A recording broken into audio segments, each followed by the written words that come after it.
હું જીવતો રહ્યો, મારી શ્વાસમાં શ્વાસ રહી ત્યાં સુધી હું આપના પડખે છું, આપના કામના માટે ખડે પગે કામ કરીશ. નાત જાત ભેદભાવ વગર મારી પ્રજાએ મારું ઘર જોયું છે, તો મારી પ્રજાને વિનંતી છે કે ઠીક છે, જે લોકો ગયા છે એમના ઘર બી નહીં જોયા હોય, તમે મારા ઘર બી જોયા છે, અને મેં તો જે વચન આપ્યું છે એ વચન આજે બી પાકું રહેશે. હું જ્યાં સુધી જીવતો રહ્યો ત્યાં સુધી મારું વચન રહેશે. અડધી રાતે મારા ઘેર આવશે, મારા ઘરના દરવાજા ખુલ્લા રહેશે. અને આ જે ચાલી રહ્યો છે વાઘોડિયા મત વિસ્તારના અંદર, કે જે વડોદરા તાલુકો અને વાઘોડિયા તાલુકો થઈને બેઉ વિસ્તારને મત વિસ્તાર છે, એ બેઉ મત વિસ્તારના અંદર જે કાવતરા કરી રહ્યા છે, જે કરી રહ્યા છે, કાન ખોલીને સાંભળી લેજો. હું મેદાનમાં આવી રહ્યો છું.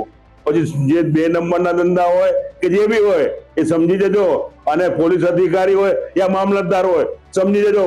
જો 14 મુહૂર્ત ના બાપુ તમારું નામ બધું શ્રીવાસ્તવ ના કહેતા એ મેદાનમાં નીકળે છે. ન કોંગ્રેસથી ન ભાજપથી. આ મારી પ્રજા કહેશે કે બધા સંગઠન થઈને લોકશાહી મોરચો બનાવો યા કોઈ મોરચો બનાવો. એ મોરચો બનાવીને લડાઈને તાલુકા પંચાયત બી લડાવવાનો, તાલુકા પંચાયત બી જીતાડીશ, અને તાલુકા પંચાયતના અંદર જે વિકાસ બાકી છે, મોટું વાઘોડિયાના અંદર ડેમેજની જે ગંદકી છે એ દૂર કરવાનો હું પ્રયત્ન કરવાનો છું નગરપાલિકા આવીને, અને સારું કાર્ય કરવાનું છે. જે રોડ ખલાસ થઈ ગયા, રોડો બનાવવાના છે.